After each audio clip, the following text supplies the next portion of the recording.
Okay, thanks, Yusuf, for submitting the homework. And let's check all the homework pages together. I know that it's a big amount, but what do you think? Did you find that it's hard or something easy? It was a 50-50. Okay. We need actually, as I told you, that this is a second part of the English for act, okay? Because the English for act is divided into grammar questions and writing questions. Those, the shape of the writing question. Okay, let's find. The first question, actually, you solved it right, Yusuf, and he said, which choice result in a sentence that best support the point developed in this paragraph? And as we said, that if we find that the underlined part is the last sentence, the underlined part is the last sentence, so it completely related to the first sentence. As I'm going to highlight it right now. This is the first sentence. And don't forget that also you have to look at the sentence before it. Actually, this is a part. ده جزء اهو جزء من اصلا الكونكلوجن.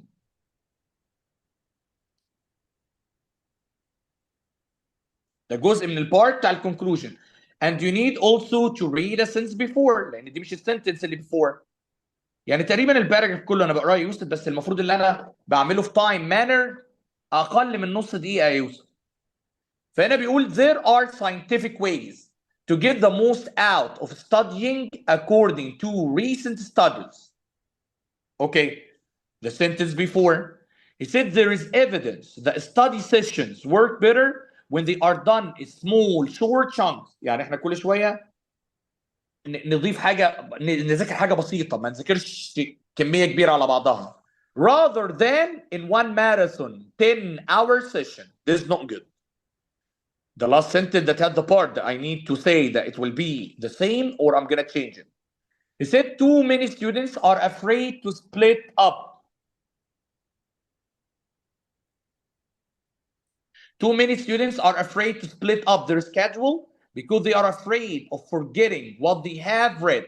But what they don't realize is that, okay, take care, in the first sentence, I'm talking about that we need to divide our study. So here he said what? Study sessions in place of sleep can result in a 20% drop in attention levels. No, this is not the topic that I'm talking about. I'm talking about divide the subject, not to study for 10 hours. You have to study. If you're going to study even for 10 hours, it must be 2 hours break, 2 hours break, 2 hours break, like that. Do the brain needs time to process information before it can retain it? Yes. And here we are talking about the information, the scientific way for studying. So it can be. And as I told you, they solved this right. Routine is the best way to establish a habit in the mind. We didn't talk about the routine. Rote memorization is not as effective as doing practice tests. We didn't talk about the way of studying. The way of studying. We're talking about the time. Number 4, also we solved it right. Yusuf. We have here the part that he wants. It's what? It's a small part of the topic sentence. So we know that we're going to read that. Don't forget again that it relates to the conclusion. And don't forget that the sentence after it. So like that also, no, the sentence after it is small here. So he said technological advances in robotics have made it inevitable. Inevitable means it cannot be avoided. That robots will increasingly be a part of our household life. Beyond the dishwashers that clean our silverware and okay, he talked about how the robots will replace human. ازاي الروبوت هيحلوا مكان الhuman. The last sentence back. We may soon see drones delivering packages in our neighborhoods. هيبقى مكان كمان الميل carrier and administering shots at the doctor's office. كمان هم اللي يدوا shots اللي هو الانجكشن. السنتنس بعد كده قال ايه about even our jobs are at risk. تمام. Here في number 4, the first one he said the cash registers that calculate our change. No, I need انا ما بتكلمش على الكاش ريجسترز ده robotics. انا عاوز حاجه تكون فيها يعني مساويه زي الديش واشر، حاجه زي الديش واشر اللي موجوده في البيت. لا مش هي دي. It's not. The video game that run on our computers برضو it's not related. The solid foundation on which our houses are built. اصلا ده مش روبوت. The air conditioners that regulate the temperature. Yes, يبقى dishwashers and air conditioner. And now we are talking about the role of robots in our life. Number 5, Khalid, also you solved it right. Here now it's a part or a transition. What you want? He want which choice. Take care, I don't read that because here he wants supporting example that's similar to the example already in the sentence, like dishwasher. Here he said what? Which choice provide information that best support the claim made by this sentence? Okay. Where is the claim? The claim we said that it's the topic sentence. But don't forget again that we need something relate to what come after. طبعا ده بقية السنتنس يا يوسف. What come after is this one. بس هو عاوز relate to the claim. He said traveling in Mongolia can be expensive if activities are booked ahead of time. يعني السفر لمنغوليا بيبقى غالي لو انت حجزت مبكر. But it can be quite cheap on site. لكن لو انت في هناك هتبقى cheap. Inexpensive trips are possible because Mongolia's economy تمام وبعد كده قال is so weak in comparison to those of the majority of Western countries. الجملة اللي احنا عاوزين بس نكملها. Therefore prices for tours scheduled remotely are shrewdly designed by travel agencies to reflect the prices in the traveler's home country. A tour that might cost $1,000 when booked online might only cost $100 when negotiated with a local business. خلاص, I know what you want. So if I'm gonna go to 5, here he said stimulated by a booming mining sector. مين اللي جاب سيرة المايننج التعدين؟ In B, traditionally based on herding and agriculture. برضو I'm not talking about the economic على الزراعة وتربية الحيوانات. Considering over 20% of the population lives on less than $1.25 per day, ممكن عشان كده قال it's inexpensive. رحلة مش غالية. So it can be. Having one of the most promising growth prospects in the near future. We didn't talk about the future. We're talking about the current economic pace. يبقى الانسر C. Number 6 also يوسف انت حليتها غلط. صح, I'm sorry.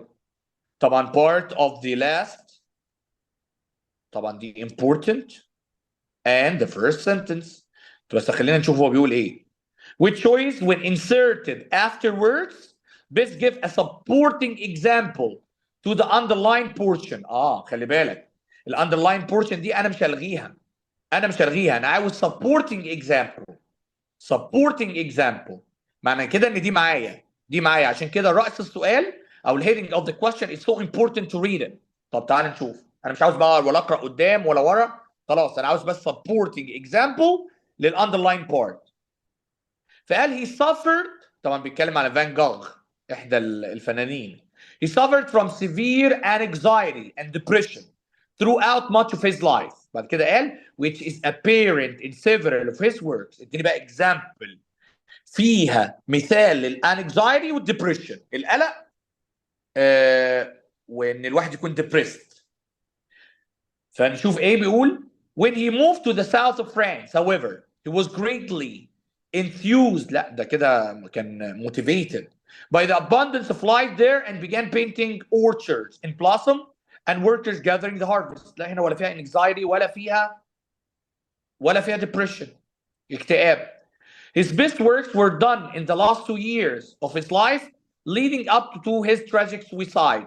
طيب عموما هو بيتكلم هنا عن الموت ان هو قتل نفسه او انتحر.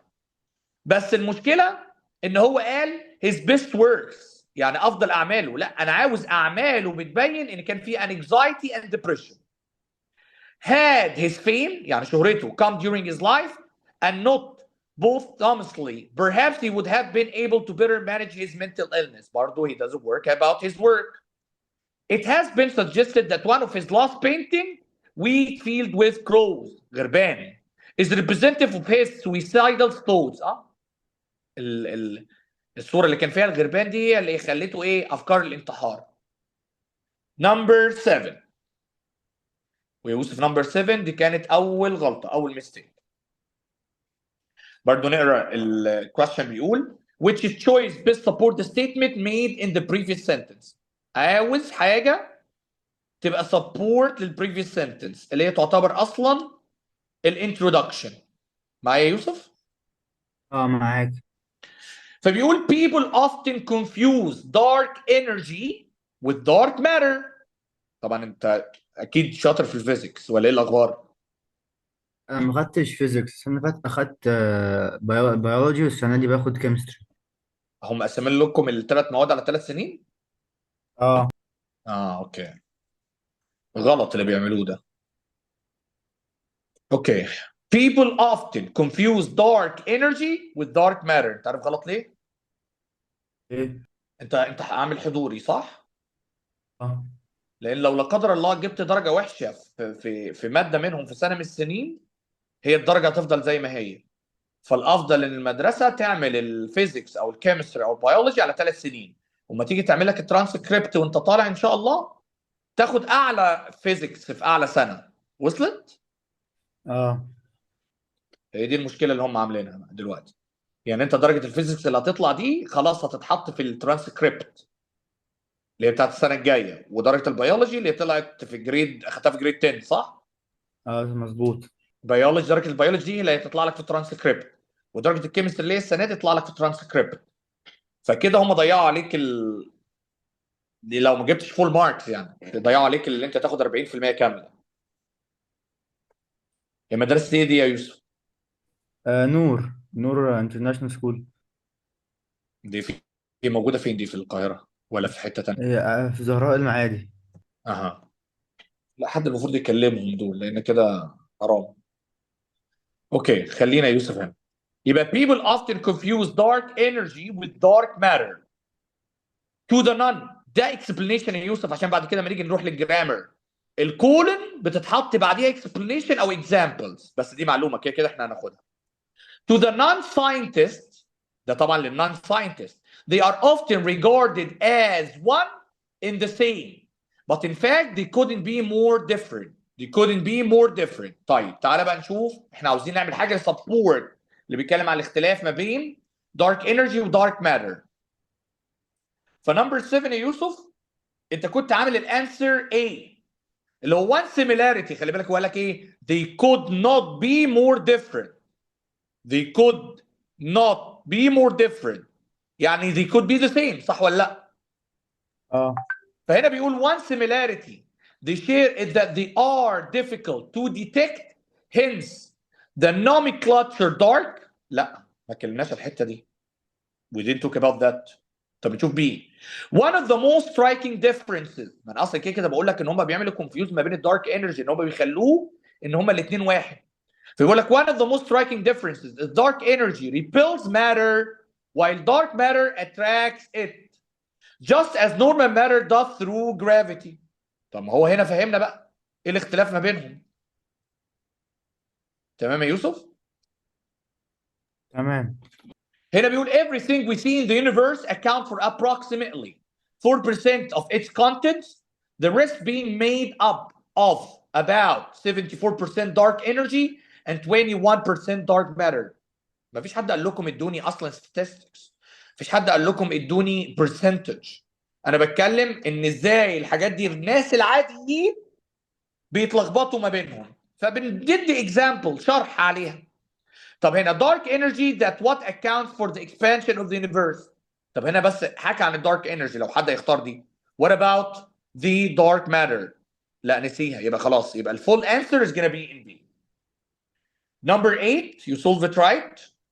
بص هنا مش معلم انت حاجه، فبيقول ايه after the last sentence اهي بعد الجمله الاخيره the writer wants to further establish Zermatt as a popular tourist destination. ده اللي انا عاوز اقول ان Zermatt هي a popular tourist destination. طيب هل احنا محتاجين اصلا يا يوسف اللي احنا نقرا السنتنس اللي قبلها؟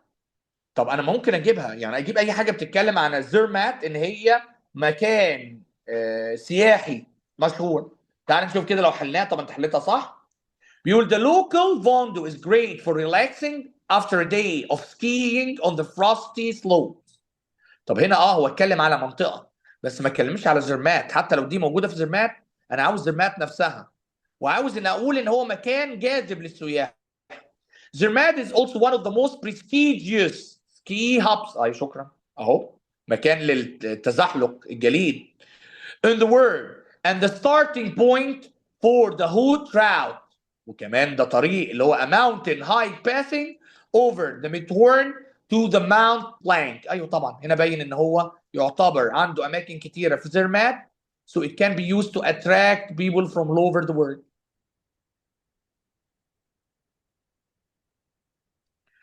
The Matterhorn summit is 4,478 meters high, making it one of the highest mountain peaks in the Alps. فين هنا الحته اللي بتتكلم على الزرمات؟ nothing. The first expedition that ever reached the top ended dramatically, with only 3 of the 7 climbers surviving the descent. ما بتكلمش على ايه الحوادث اللي حصلت فيها او ايه اللي حصل. I'm talking about how Zermatt is a popular tourist destination. Number 9. You solve it wrong. I think you make it A. بيقول after the last sentence برضه في goal. The writer wants to further reinforce the paragraph's claim that research done on smell has substantiated dogs' affection for people. ده الجول بتاعي. هو عاوز يعمل سبورت للكليم. يعني هنبص طبعا على اول سنتنس بس هو اداني الجول نفسه. بيقول claim that research done on smell has substantiated dogs' affection for people. تعال نشوف. طبعا انا قلت لك انت عملتها ايه. And by giving treats to dogs after they perform tricks human can strengthen this bond. انا عارف ان هو بيتكلم عن الافكشن بس فين حكايه السميل؟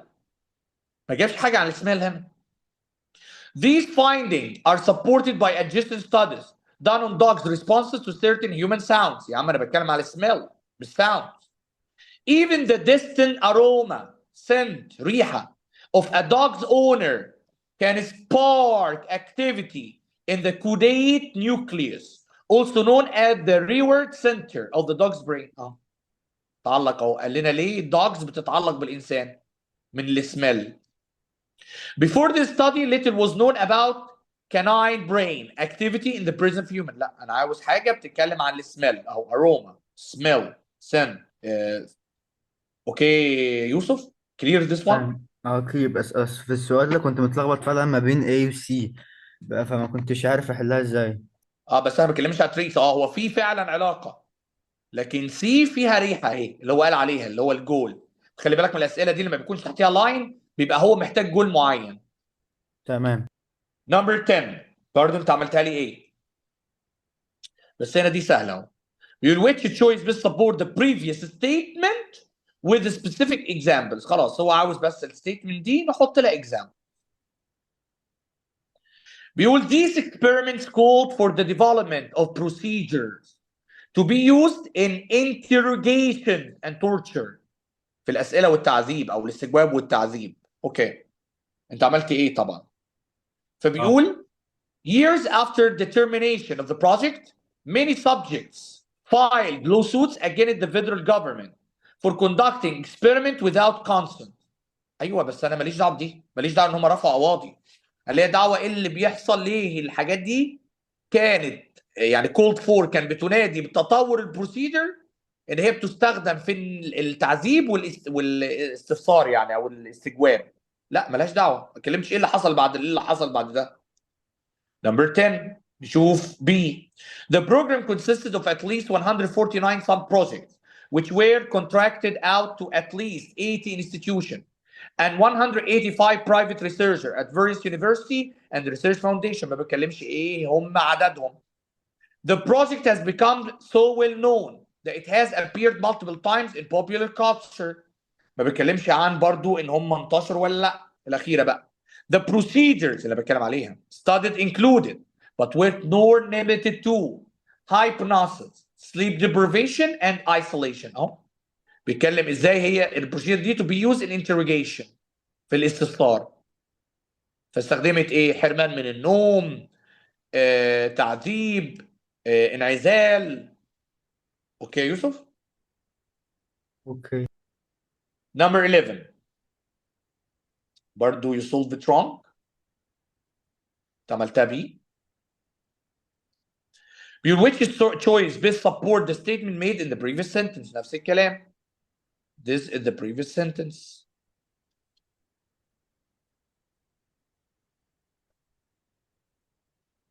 بيقول this might be surprising news for some يعني دي ممكن تكون اخبار مدهشه للبعض given that Walmart is a chain of discount department and warehouse stores عارف طبعا Walmart ستور كبير مشهور but its revenue is based on high volume not high prices يعني الريفينيو بتاعه المكسب بتاعه is based on high volume not high prices تعال نشوف انا زي ما قلت لك انت عملت لي هنا بي تعال نشوف ايه بيقول ايه each week more than 260 million customers visit more than 11,500 retail stores and e-commerce اللي هو بتاع الانترنت ويب سايت in 28 countries ده بيبين ان هو ما بيعتمدش على الهاي برايسز بيعتمد على الهاي فوليوم ان هو يجذب كاستمرز اكثر على سعر اقل طبعا Just last year Walmart increased net sales ما بتكلمش على البرايسز والله ما بتكلمش على البرايسز انا بتكلم على الهاي فوليوم The first Walmart opened in Rogers, Arkansas in 1962 and was founded by Sam Walton. برضو I don't talk about its history. Walmart was listed on the New York Stock Exchange in 1972. برضو I'm not talking about its history. تمام يا يوسف؟ تمام. خلي بالك من الأسئلة دي بيبقى ليها جول لازم نحققه. هنا بيقول which choice result in a sentence that best support the point developed in this paragraph. شكرا. هنا هو عاوز point موجود في الباراجراف كله فأنا ممكن أجيبه بسهولة. زي ما قلنا ده الفيرست sentence.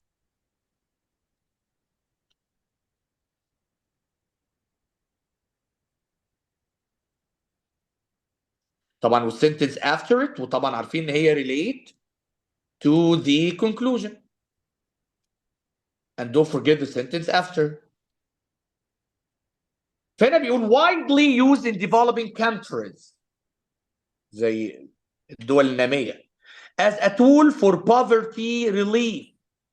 Microloans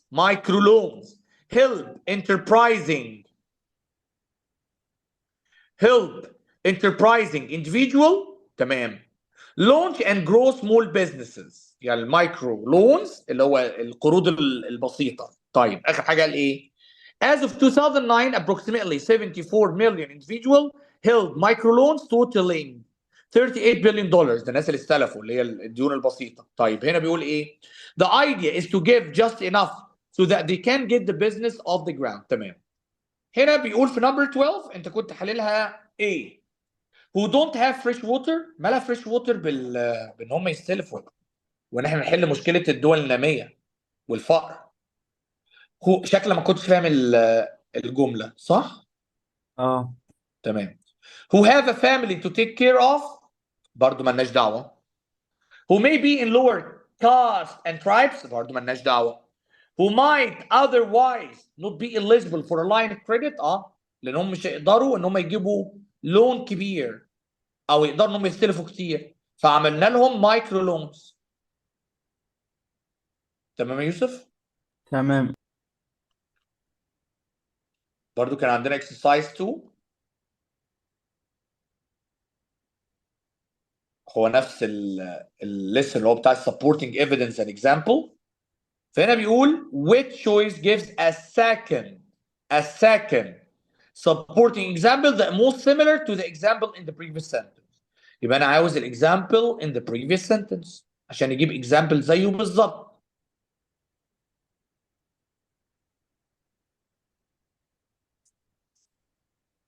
طبعا you solved it wrong. هو بيقول the second act of Gissel for example showcases اهو ده الاكزامبل showcases a group of supernatural women who dance the waltz of the willows all in white salmon gizzle from her grave من قبرها. عاوزين حاجة شبهها بالظبط. فايه بيقول the first act of Swan Lake set up a love story between a prince and the princess who is held captive as Swan. لا ده تقريبا المثل ده اصلا بيقول supernatural women. طب ودول الاثنين بيحبوا بعض؟ لا. B. The ballad is one of the most popular of all time and widely considered to be prototype of ballad plan. برضو لا. انا عاوز حاجه بتتكلم على supernatural example زي ده بالظبط. The ballad is centered around a peasant girl يعني بنت فلاحة and Guzzle who dies of a broken heart after finding out that her lover is promised to another. ممكن بس برضو مش جاي لان انا بدي example الجروب بتاع supernatural women. The second act of La Sylvain, one of the earliest romantic ballads, feature a wedding procession in which the cast is dressed in white. تقريبا هو ده لان هم قال هنا ان ويل is all in white وبيرقصوا وهنا نفس الكلام قال نفس الحاجه. اوكي يا يوسف. اوكي. Number 5 برضو you did wrong. بيقول which choice best give a supporting example to the statement made in the previous sentence. برضو نفس الكلام. أنا عاوز supporting example to the previous sentence. He said to the unsuspecting traveler, this can be disconcerting and even dangerous. The unsuspecting traveler فده يبقى dangerous. طيب تعال. فبيقول هنا ايه؟ Every year hundreds of people are injured from overheating blow dryers. هو ده dangerous. ده dangerous but I'm not I don't know. That's why he talk here about overheating. But this is dangerous for any traveler. A burnt transistor can ruin even the most expensive electronic appliance. طب انا ما بتكلمش هنا على electronic، انا بتكلم على human، the traveler. Fortunately, most modern airports have shops that carry adapters, but I don't care. International travel is already problematic enough without the different standards. لا انا عاوز حاجه خطيره على الترافلر، فهنا كانت قايلاها فعلا اهو. اوكي يا يوسف. تمام. Number 6. You solved it right. He said at this point the writer wants to further reinforce the importance of honeybees to the agriculture industry. عاوزين يبين أهمية النحل للزراعة. Okay. في number 6 the first one he said طبعا ده جزء منها. As a matter of fact, bats, moths, butterflies, hummingbirds, ants, and beetles contributed to only an estimated $10 billion worth of agricultural revenue in 2010. I don't care. أنا عاوز حاجة بتتكلم عن honeybees importance. Our world would become much different if bees didn't exist. لا برضو مع ان قال bees but he didn't mention what their importance.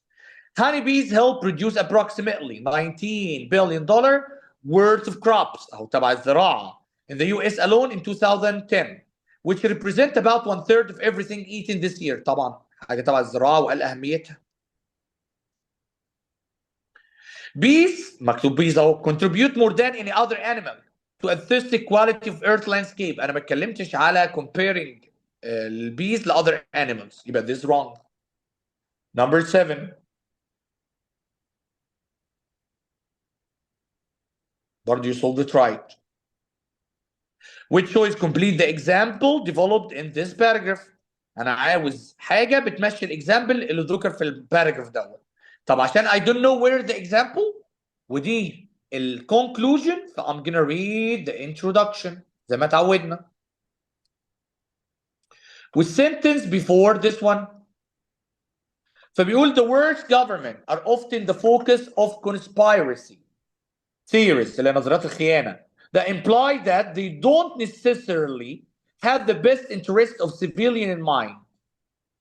اللي هو احنا بنقول ايه هم مش مهتمين بالشعب اصلا. على طول عندنا نظريه الخيانه.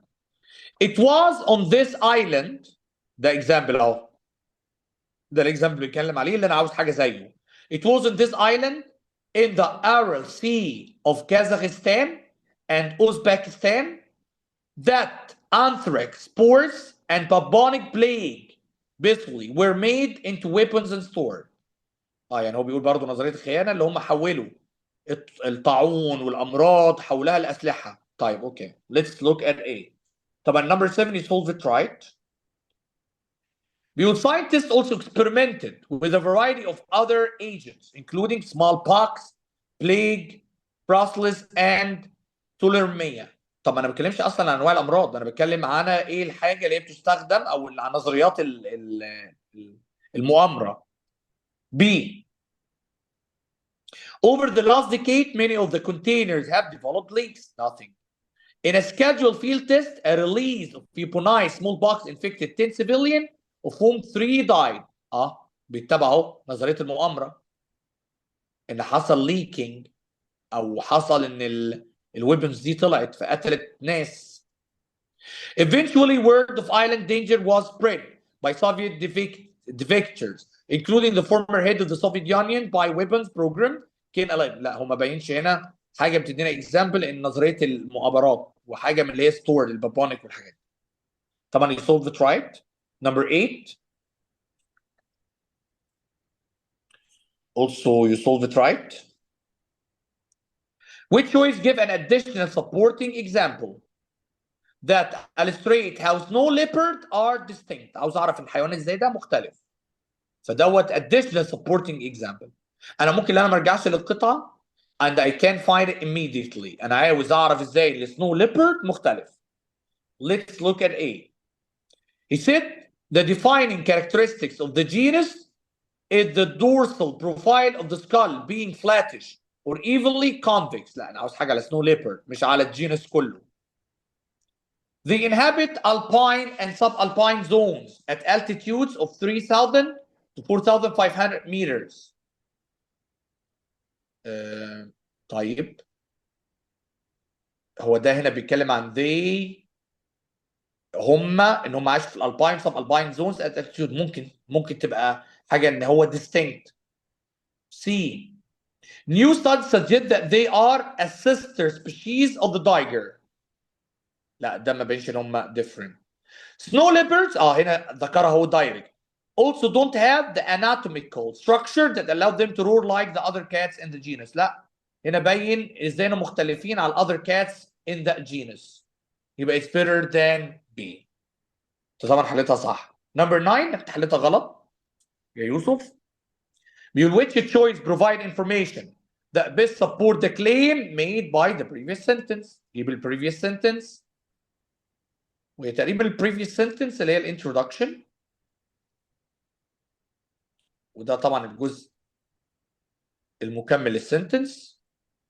فبيقول one of the central teaching of Buddhism ده نوع من الديانات is the impermanence of everything illustrated through the active meditation of sand painting. Over several days or even weeks, elaborate designs called mandalas are created. تمام انا عاوز حاجه تعمل supporting the sense الاولانيه اللي بتتكلم على البوديزم.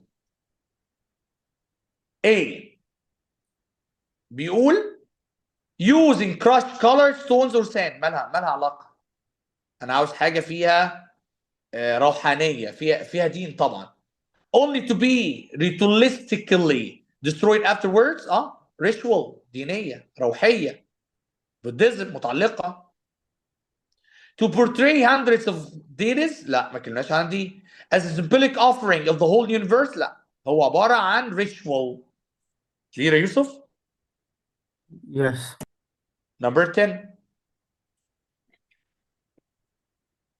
كملت في الكويشن ده ايه؟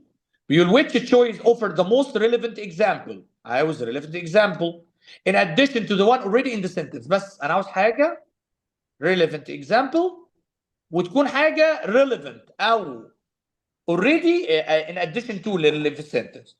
بيقول the primary ones include the immense amount of fuel necessary for a round trip as well as. طيب انا كده في information انا مش عارفها، في information انا مش عارفها، عشان كده I'm gonna read the first sentence.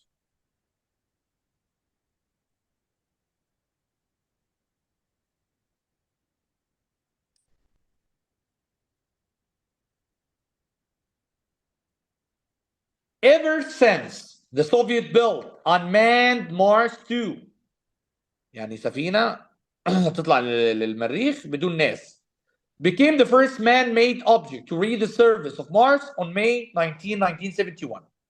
The question has been looming in the minds of citizens across the globe. When are we going to succeed in putting a man on Mars? طيب خلاص قالك the primary ones include the immense amount of fuel necessary for a round trip as well as نشوف بقى حاجة بتتكلم عن نفس التوبيك. Number 10 انت قلت ايه يا يوسف؟ فبقول a habitat that may be home to bacteria life forms. لا انا ما بتكلمش على كده، انا بتكلم ازاي نحط الانسان. Sign of water on Mars. No. The thin and shallow Martian atmosphere which will create extreme heat upon entry. والله ممكن، لان هنا بيقول the prime ones include the immense amount of fuel.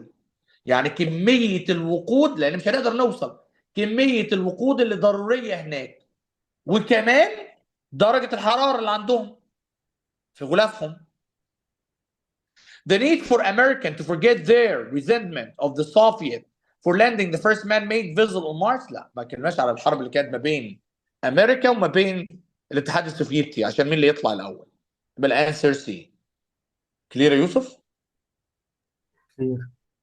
Number 11. بيقول which choice provide the most specific information on the types of species that thrive in the Antarctic.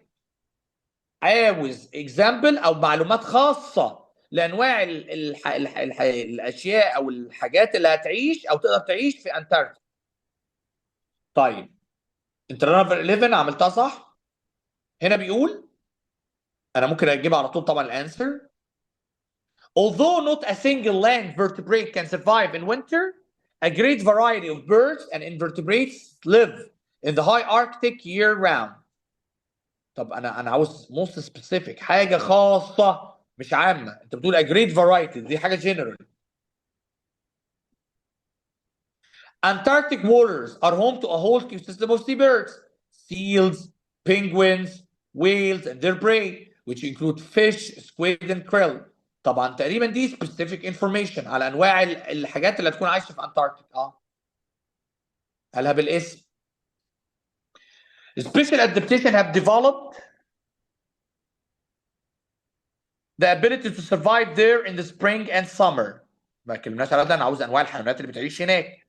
The Antarctic Sea is much more populated by life than the land is. برضه ما اتكلمتش عنها، انا عاوز انواع الحيوانات. طبعا دي انت كنت حليتها صح. Number 12 انت جبتها غلط. بيقول which choice best support the statement made in the previous sentence. بس خلاص انا عاوز حاجه support the previous sentence. The modern portrayal of Santa Claus، عارف بابا نويل طبعا. فبيقول لك الشكل الجديد لسانتا كلوز is derived from non-Christian origin، يعني هي جايه من اصول غير مسيحيه. طيب for instance تعال نشوف بقى الاجابه. بيقول the god Odin the like inspiration for Santa Claus sides on an iron throne with a spear in hand. لا انا بتكلم على الحاجات الحديثه لسانتا كلوز، ما بتكلمش على الحاجات الوهميه بتاعت زمان. نشوف بيه. Santa Claus rides the rooftops on his sled in the same way Odin, a major god among the Germanic people، اهو ناس مش مسيحيين، ride his horses across the sky. هو بيقول لك ليه سانتا كلوز الحديث شبهه كده، او ليه مش جاي من اصول مش مسيحيه. اهو بيتكلم عن ديانه تانية. The god Odin, considered to be the original Santa Claus, was known in Old English as Woden in Germanic mythology and paganism. ما اتكلمش على تشابه سانتا كلوز بحد تاني، انا بتكلم ليه سانتا كلوز متغير والاوريجين بتاعته مش مسيحيه. Many Christians change the date for giving gifts from December 6th to the 25th during the formation of the 16th 17th century Europe. ما بتكلمش على عطاء الهلال، انا بتكلم على سانتا كلوز. Clear؟ كلير.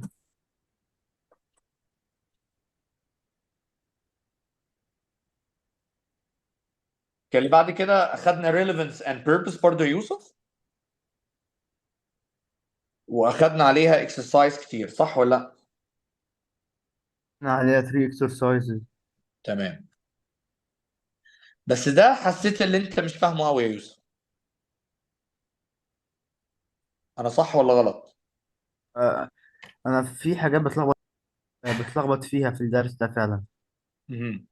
يعني حسيت الاولاني ده التو اكسرسايز الاولانيين كان كميه الصح اكثر من. اللي فوق كان اسهل، بس ده حاسه اصعب شويه. طيب خلينا نشوف مع بعض بقى. احنا كنا حلينا تقريبا 1 و 2 و 3 و 4. جينا عند 5. تمام يا يوسف. بيقول هنا ايه يا يوسف؟ نمبر 5 برضو جبتها غلط. بيقول at this point، خلي بالك ده relevance and purpose، يعني ليها علاقه. فبيقول at this point لازم تقرا راس السؤال. The writer wants to show the extent of his patience while he catch a fish. عاوز تبين لي حاجه بتبين صبر الراجل ده وهو بيصطاد. Given that all of the choices are true, which one best accomplished the goal؟ تعال نشوف. بس انا ولا هقرا بعد ولا قبل، انا عاوز حاجه بس بتبين patient، ان الراجل ده كان صبور لدرجه كبيره جدا. Sometimes my sister and I would sit together and wait for hours on end. لساعات ما بتنتهيش. فده مبين ان هو كان صبور. While we watch about why we chatted about books we had read. لا انا عاوز حاجه بتبين ان هو كان صبور وبيصطاد. Until one of us felt a tug. tug يعني ايه؟ ان السناره تغمس. لا لا، انا عاوز حاجه بتبين وقت يعني زهق فيه. For a while. لا هو طبعا for a while تنفع، لكن الافضل لما اقول for hours on an end. تمام يا يوسف. تمام. نمبر 6 برضه اللي كنت حلها غلط. بيقول the writer in considering deleting the underlined sentence should the writer make this deletion. اهي بنيجي عند نمبر 6 عشان اعرف انا هعمل لها delete ولا لا. we read before and we read after، ونكرر yes او no الاول. نكرر yes او no الاول. فهنقرا الجمله الاول. بيقول هنا ايه؟ our hooks would bring in green bass and even flounders، بيتكلم عن انواع السمك that had washed in with the brackish water of high tide. ان سناراتهم هتجيب انواع السمك دي. شوف قبل بقى وبعد. with every fresh catch we ran over to each other to celebrate happy that our patient had paid off. تمام. هنا بيقول we let the smaller ones go but collected the bigger ones. والله كده انا شايف ان النمبر 6 انا مش هلغيها لانها متعلقه بتكلم عن الاصطياد لسه. يبقى نو، يعني ولا A ولا B. طب اديني الريزن في نمبر 6. المشكله اللي انت عملتها بيه يا يوسف، عملتها لها نلغيها. You know because it provide information regarding what types of fish were caught. انواع السمك اللي اصطادوها. No because it serve a transition to the later discussion of eels. ما اتكلمش اصلا خالص عن الايلز في الباراجراف. تمام يا يوسف. تمام. رقم 7 برضو حليتها غلط يا يوسف. بيقول at this point the writer is considering adding the following information. هيضيف الانفورميشن دي بقى yes ولا no في رقم 7 هنا. برضو sentence before sentence after، ونقول yes او no بس نشوف الكي ووردز اللي هنا. بيقول for what would become a delicious meal back at the house. طيب we let the smaller ones go but collected the bigger ones. انا شايف مالهاش علاقه بالديليشس ميل. طب هنا my parents enjoying crabbing from the dock using old chicken bones with crabs left on them at the bay. طيب ما اتكلمش خالص على الديليشس ميل باك at the house. هم لسه بيصطادوا، لسه بيصطادوا في نمبر 7. معنى كده اللي انا هقول ايه يا يوسف؟ نو ولا يس؟ ايه رايك؟ انت قلت نو صح؟ انت قلت نو وقلت نو because it goes. هو بيقول delicious meal back at the house. مش هو بيتكلم على البيجر وانز يا يوسف؟ الفيش الكبير. فالفيش الكبير هيكون ايه يا يوسف؟ هيبقى يس. هيبقى delicious meal. طيب لو قلنا يس تعال نشوف برضو عشان نشوف يس ليه. Yes because it expressed how hungry the narrator was after a long day of fishing. هم لسه ما خلصوش. Yes, because it explain why the bigger fish اهو اللي هو قالها فوق were kept instead of let it go عشان هتبقى اكل ليهم. تمام يا يوسف؟ تمام. نمبر 8 برضه حليتها غلط يا يوسف. برضه yes و no relevance and purpose. At this point number 8 اللي هو last paragraph last sentence the writer is considering adding the following sentence. السنتنس والكيورد اللي فيها. They also did a lot of other things. بيعملوا حاجات اكثر for their own amusement عشان يتبسطوا.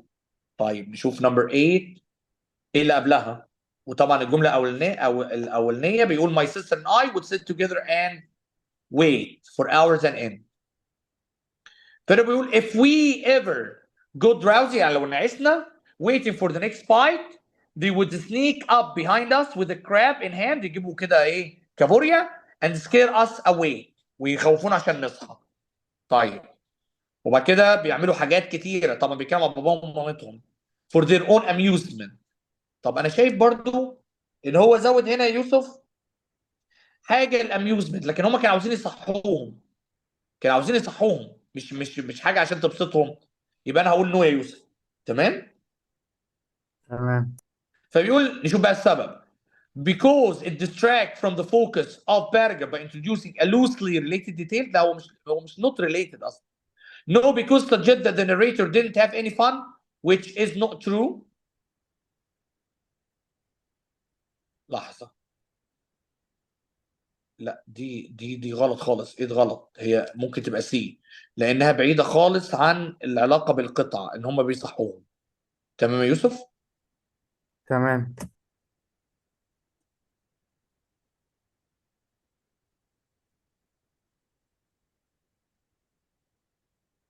Number 9 حلتها صح. The writer is considering deleting the underlined portion. Should the writer make this deletion? تعال نشوف. ده البارت ده.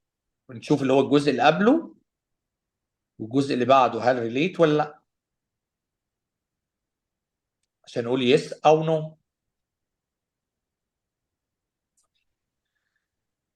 فهنا احنا عاوزين نعملها ديليت. فهنا بيقول I thought for sure I had caught a good sized fish but instead it was a.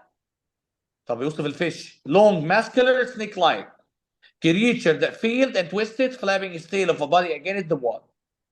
انا مش هلغيها لان هو بيقول هو ان هو افتكر ان هو مسك good sized fish لكن هو مسك حاجه long muscular snake like. يبقى في نمبر 9 انا مش هلغيها نو. فبقول ايه because it reinforces the contrast او النقيض between what the narrator expected and his actual catch. طبعا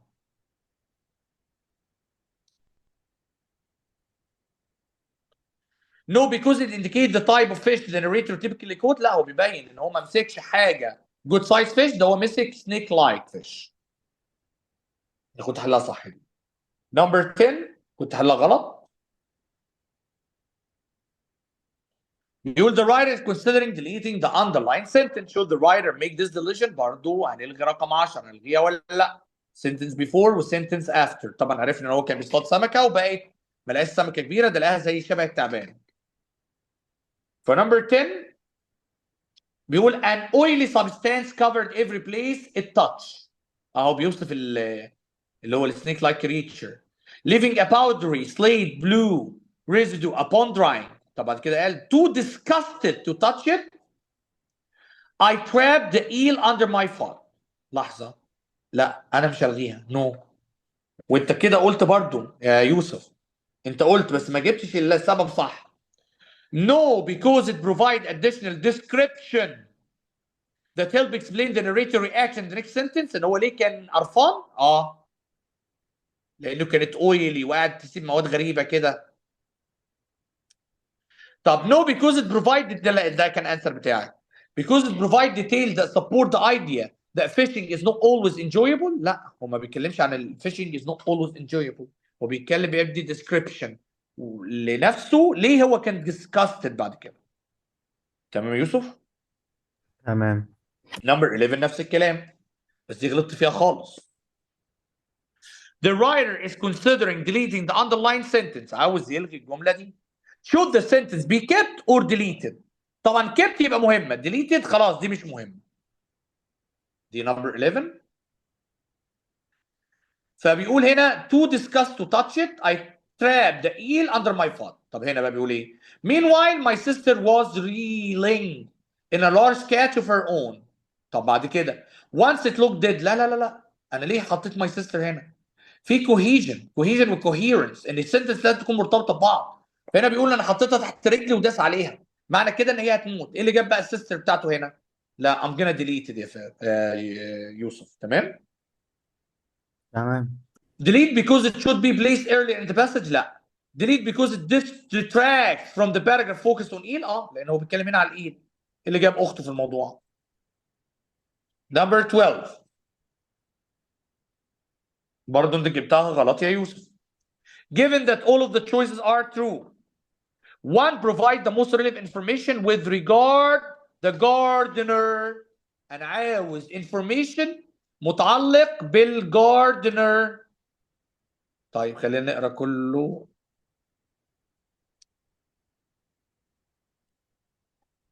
بيقول once it looked dead اللي هو الايل we brought it to my grandmother who had us leave it in a pocket for her gardener.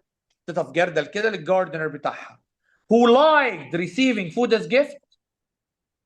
لحظة، هل هو هنا ده نوع من الفود؟ الايل نوع من الفود؟ لا. who was referred to us by a friend؟ لا. who often bought clam اللي هو المحار at the sea food market؟ هل ممكن تكون متعلقة بالمحار؟ لا. who thought of eels as delicacy. هو بيحب يبص على الايلز. تمام يا يوسف. تمام. 13 حلتها صح. 13 بيقول at this point the writer is considering adding the following information. هو عاوز يزود الانفورميشن دي اللي هي adding a comma after kill. بعد kill يحط كوما ويروح حاطط دي. a fact I could have looked up in a book. تعال نشوف بقى سنتنس قبلها وسنتنس بعدها عشان نشوف. مش دي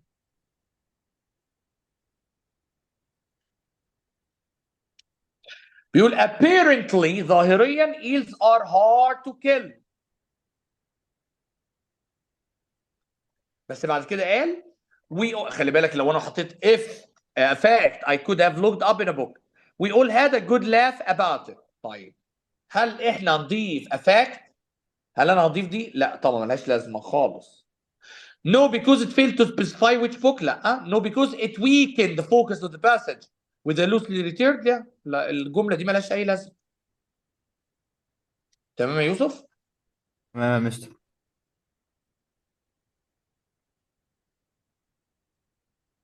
exercise 2 برضو كان في ميستيكس كتير عندك، بس ده تقريبا ما حلناش فيه حاجه، اخدناه كله. طيب يوسف من غير ما تبص على الانسرز اللي انا اعطيتها لك لو سمحت، ممكن نجرب نحل 1 2 3 تاني اللي هم كانوا عندك غلط. تمام ماشي هحاول. يلا وتكتب على الشات بوكس. تمام.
تمام يا يوسف، خلينا نشوف كده.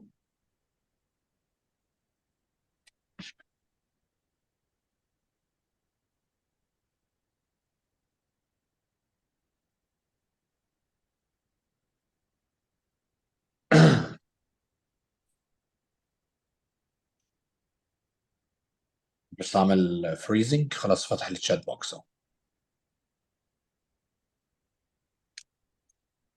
طيب، نمبر 1 برضو يوسف لسه wrong، يعني انت جبتها يس، بس مش هو السبب ده.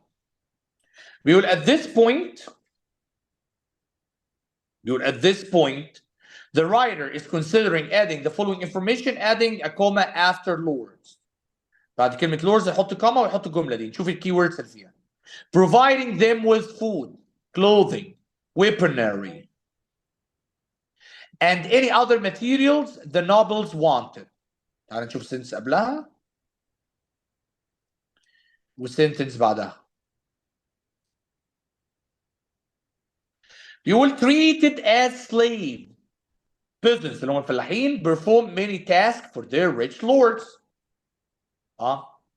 بيدوم طعام، بيدوم ملابس، يدوم الأسلحة وأي حاجة بيحتاجها النوبلز. تمام، اللي بعديها بيقول إيه؟ In return peasants had places to live, a little bit of land to scrape a living from and the Lord's protection. هي يس زي ما أنت قلت. Because it offers specific detail that clarify a broad statement. ان هم بيساعدوهم ازاي؟ بيعملوا معاهم ايه؟ ايه البيزنس بيعملوا ايه بالظبط؟ ايه التاسك اللي بيعملوه؟ Yes, because it helps clarify the basic needs of the feudal lords. لا مش البيسك نيد، هم بيقول ايه الفلاحين دول، بايه التاسكس بتاعتهم. تمام يا يوسف؟ تمام. نمبر 2 صح يا يوسف. بيقول given that all of the choices are true which one provide the most relevant detail. عاوز حاجه ديتيل relevant. طبعا احنا بنتكلم هنا عن الفلاحين بيعملوا ايه لللوردز. فبيقول there was very little chance that peasants would rise above their social class. يعني في ساعات بيطلعوا فوق الطبقه الاجتماعيه بتاعتهم. اول واحده طبعا imagine how they must have felt. لا طبعا. they played games together to pass the time. لا. bread and board which was the typical meal. لا. a middle class was nearly non-existent. هو بيتكلم عن الطبقات. برافو.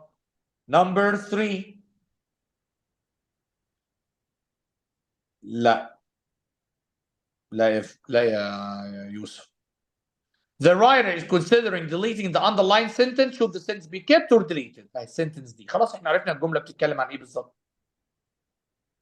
هي على فكره مش deleted، لان بيقول with social structure، ما احنا بنتكلم على الطبقات الاجتماعيه. seemingly set in stone no one could have predicted the violent change that soon came.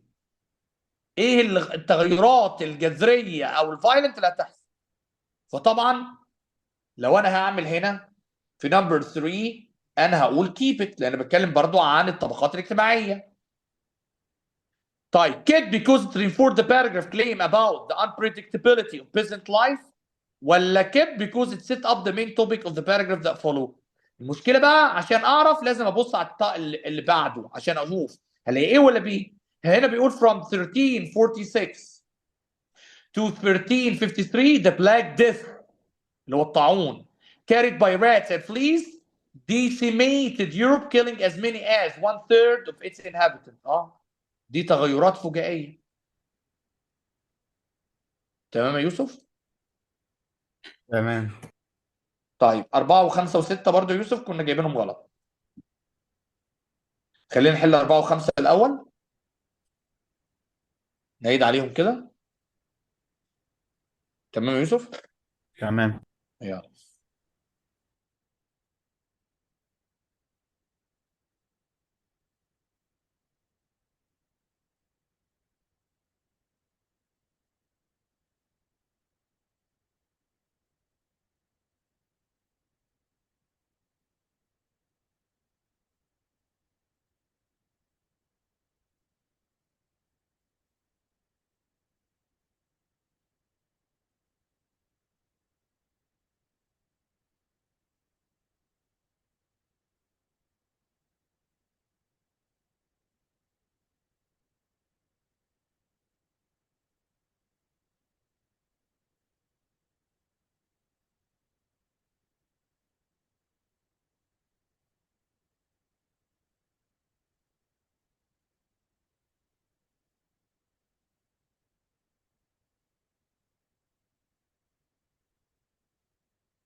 تمام يا يوسف، تعال نشوف 4 و5 كده إيه الأخبار. At this point the writer، أنت 4 عاملها B.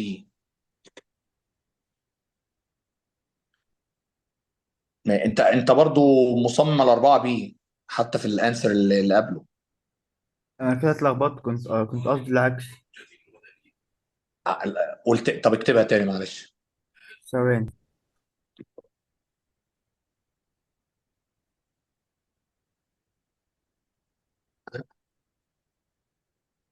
أنت كده مش عكست، أنت كده عملت 4A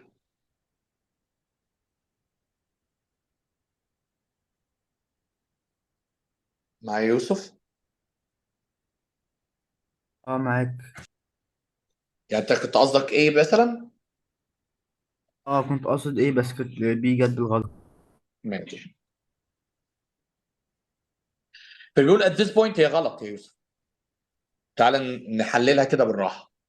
يقول at this point the writer wants to further emphasize the catastrophic impact، عاوز تأثير كارثي of the Black Death، للطاعون، الموت الأسود، which choice best accomplish this goal. طبعا انت Black Death اكيد اول مرة تسمعها صح؟ عارفه. طيب تمام. المفروض نمبر 4 يا يوسف، انا مش هبص اصلا على الجملة، انا عاوز حاجة اسمها catastrophic impact، تأثير كارثي للطاعون او البلاك ديث. قال لك it likely originated in the dry plains of Central Asia. بالله، ده تأثير كارثي؟ لا خالص. طيب نشوف بي اللي انت كنت حللها الاول.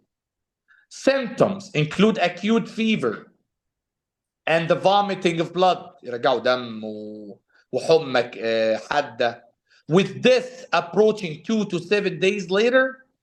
دي ممكن تبقى الانسر، ممكن، بس انا عاوز تأثير كارثي، لان امراض كتيره تقدر تعمل الحاجات دي يا يوسف. لكن ما اقول everyone lived in fear as family member lost their loved ones and even whole villages were wiped out. الناس بقت خايفة، الناس اللي بتحبهم بيموتوا، وقرى بحالها ما بقتش موجودة، الناس اللي فيها ماتت.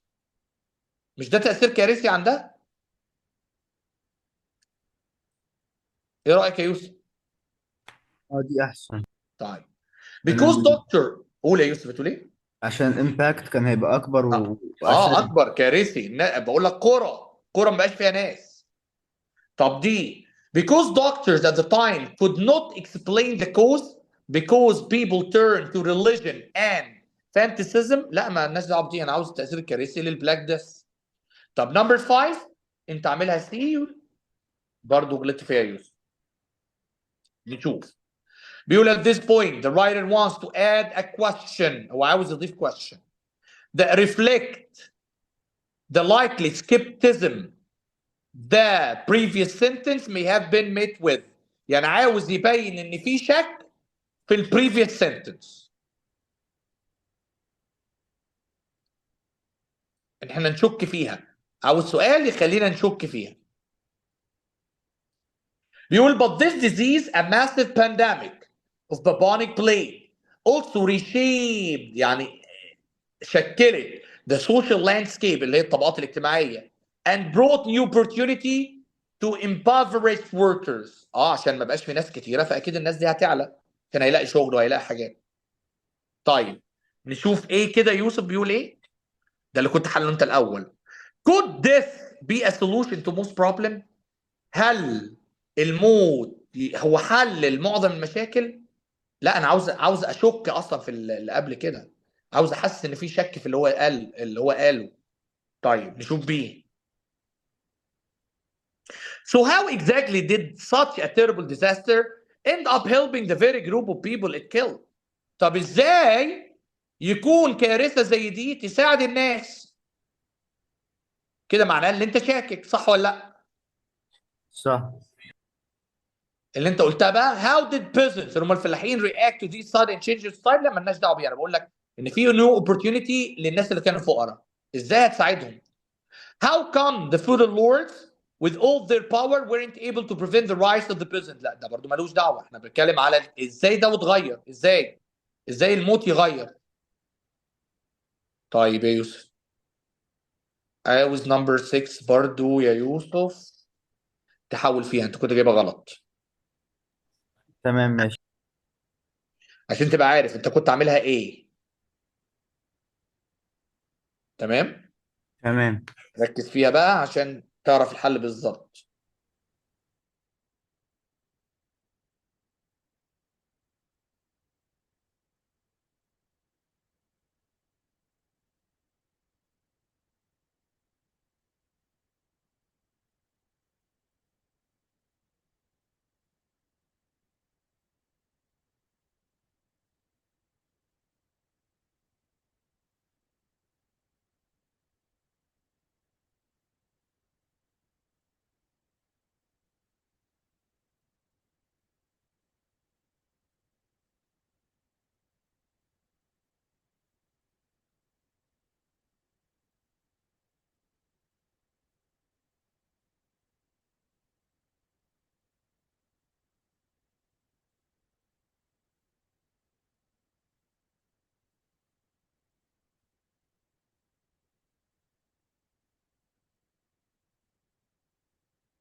نمبر 6 عملتها سي. تمام يا يوسف، صح كده.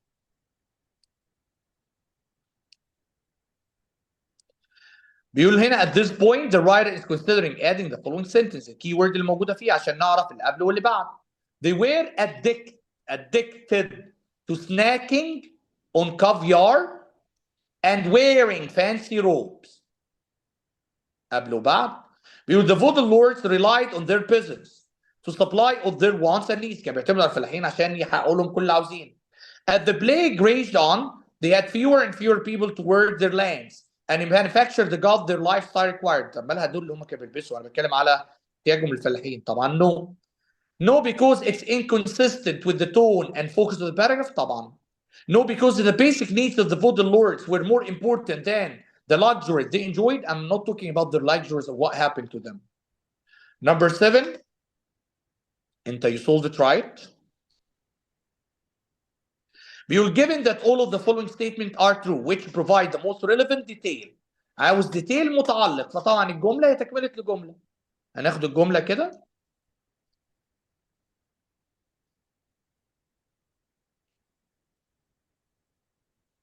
بيقول there were fewer nobles، يعني امراء قليلين to begin with, and they were better equipped to shield themselves from the masses of dying people. So يعني كانوا قادرين يحموا نفسهم. طيب اول حاجه they were insulated from the sadness and chaos around them. مالناش دعوه بالحاجات دي، ان هم كانوا بعيد عن الحزن. The peasant had even more reason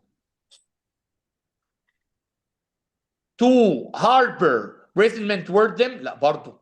Their daily routines were for the most part uninterrupted. لا. Their collective demand for labor didn't change radically. ما اتغيرتش لانهم محتاجينهم. كانوا محتاجينهم جدا حتى لو هم حموا نفسهم. Number 8 يا يوسف برضو you solve it right.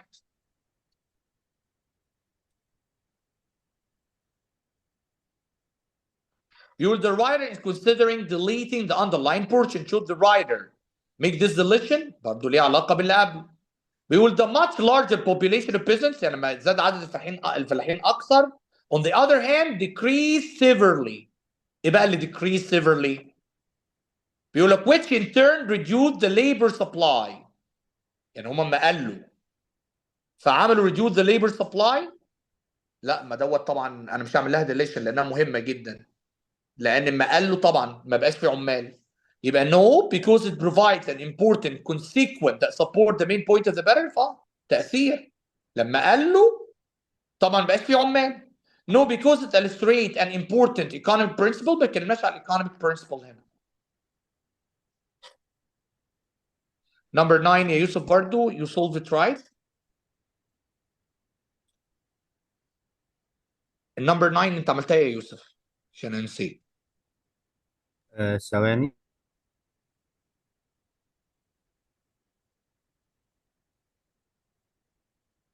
النمبر 9 كانت بي. تمام صح. عشان كاتب عندي بس انا مش كاتب انت كنت حللها ايه.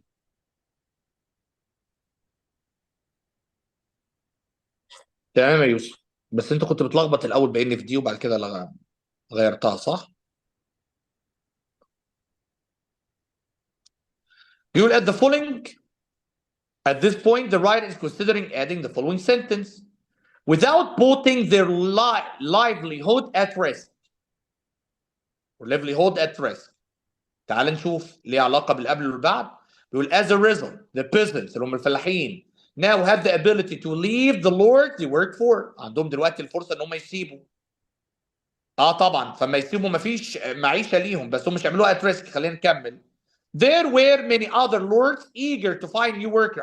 خلاص مش هيحطوها ريسك لان في lords ثانيه عاوزين فلاحين. يبقى yes because it offers an example of the daily struggle faced by peasant. لا ما اتكلمش على struggles. Yes because it makes explicit يعني وضحها why peasants were previously tied to their lords لان ما كانش في ناس كتيره عاوزه workers. نمبر 10 كانت غلط يا يوسف. ممكن نحلها تاني لو سمحت. ماشي.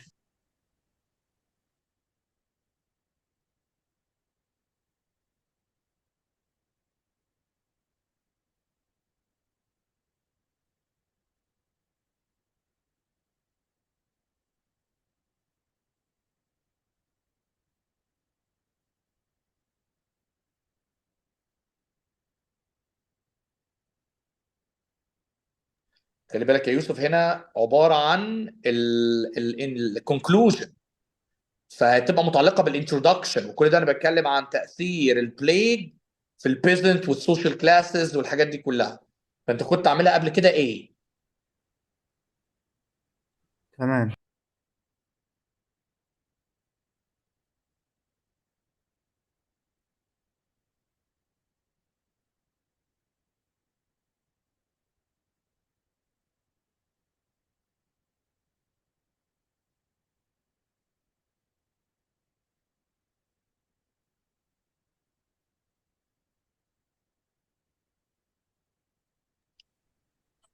تمام يا يوسف. نركز يا يوسف لان الحاجات دي انا مش شرط ان انا ارجع تاني وافضل اقرا. لا خلاص انا عارف الباسج بتتكلم عن ايه. انا بقالي 9 questions او 10 question بتكلم عليها.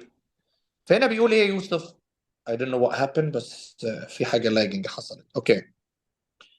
فهنا بيقول ان ايه for those who survived it's a happy it's a happy it's happy as happy an ending as anyone could have hoped for. لا ما بتكلمش على كده. انا بتكلم عن التغيرات اللي حصلت لان في الباراجراف من الاول انا بتكلم عن البلاي والسوشيال ستاتس بتاع كل واحد. It's too bad that they had to contend يعني يفرحوا change in the social لا. language. تمام. يوسف نمبر 1 كان في الاكسرسايز ده كنت حل غلط. اللي هو طبعا التمرين ده كان احسن من اللي قبله. بس نمبر 1 كنت حلها غلط. ممكن تحلها تاني لو سمحت. تمام. طبعا ده كويشن جديد قطعه جديده.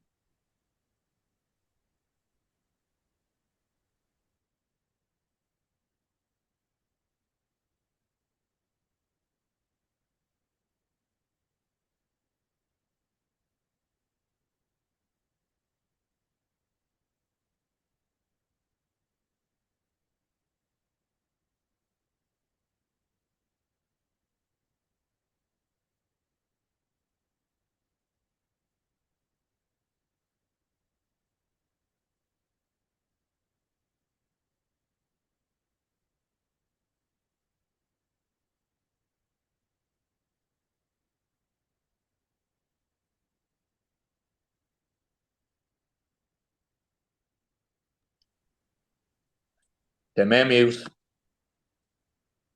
انت كنت عاملها الاول ايه بس مش هو ده البيربز بتاعها. فبيقول it's not planted it isn't planted in the spring to be harvested in the fall. طبعا انا بتكلم على harvesting حاجه. نشوف جمله قبلها وبعدها. بيقول asparagus is not like other vegetables. ليه بقى مش زي other vegetables؟ هنا قال because it's more difficult to grow asparagus from seeds farmers typically buy crowns. المهم فطبعا هي هتتضاف. ليه؟ because it emphasized the importance of the season. ما بتكلمش على السيزون، بتكلم على البلانتس. because it provide a specific justification cause for the previous statement. ليه؟ ان هي مش زي other vegetables لانها ما بتزرعش من seeds. number 2 يا يوسف عملتها صح. يقول the writer is considering deleting the underlined portion ending the sentence with the period. فيعمل ده ولا لا؟ نشوف بيتكلم عن ايه. طبعا كان بيتكلم بقى dormant roots ready to be planted. هي ما بتتعملش من ايه؟ من السيدز. الكراونز، ايه الكراونز؟ فده تعريف ليها. ده تعريف ليها، يبقى مش هقدر اعمل deletion. No, because the underlying portion define او تعريف a term that is important to the paragraph. ايه الكراونز؟ number 3 يا يوسف برضو كنت عاملها غلط. كنت عاملها ايه يا يوسف؟ ممكن نشوفها ونعد تاني حلها. تمام.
برافو يا يوسف.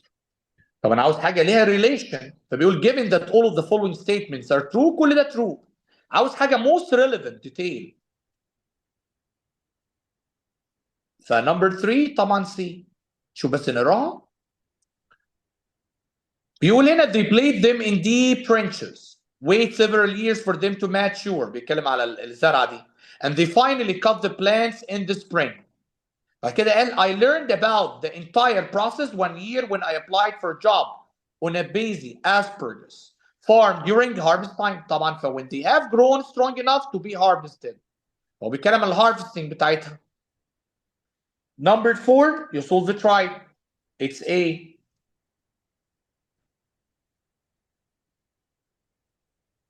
The writer is considering deleting the underlined sentence. Should the writer make this؟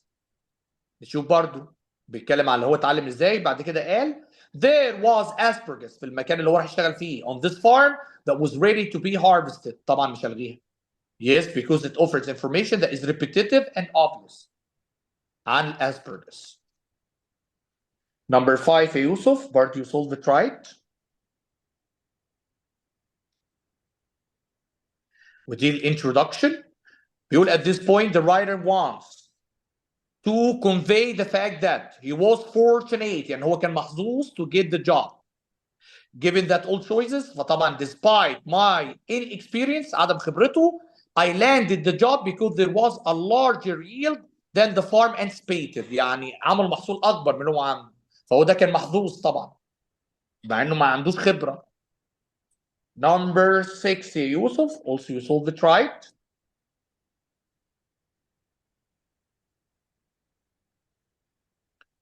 بيقول at this point the writer wants to reinforce the idea that growing asparagus is a delicate process. يعني عملية delicate that requires a lot of attention وانت بتزرعه لان ممكن يتهدم فيه. فطبعا قال farmers must check everything from the moisture to the soil to the diameter of the spare to ensure they are growing properly. فطبعا ده بيبين ان هما it's a delicate process ممكن تموت اصلا الاسبرجس. Number 8 you solve it right برضو. given that all choices are true, which one most clearly provide a reason for the prior statement. عاوز حاجة للستيتمنت اللي قبلها.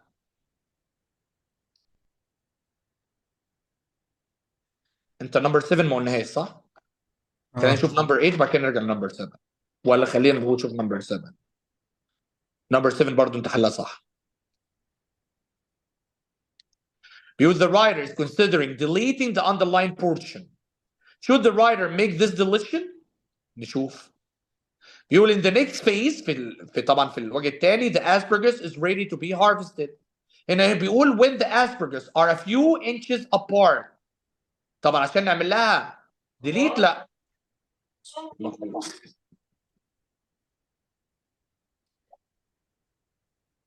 طبعا ليه؟ Because it specify an important condition that is relevant to the sentence. متعلقة بالسنتنس. هنا بيقول given all of the choices are true which one most clearly provide a reason for the prior statement. الجملة اللي قبلها. بيقول هنا farmers اهي الجملة قبلها هنا. This is why one harvest can last up to 6 weeks. يعني نقعد 6 أسابيع. Farmers get up by 5 in the morning every day. طبعا to avoid the midday heat لأنه بيقعدوا 6 أسابيع. فطبعا it is related to whatever it's saying. بيصحوا طبعا 5 الصبح عشان الحرارة. نمبر 9 يا يوسف كنت حللها غلط، كنت عاملها دي تقريبا. اوكي يلا يوسف حاول كده.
تمام يا يوسف.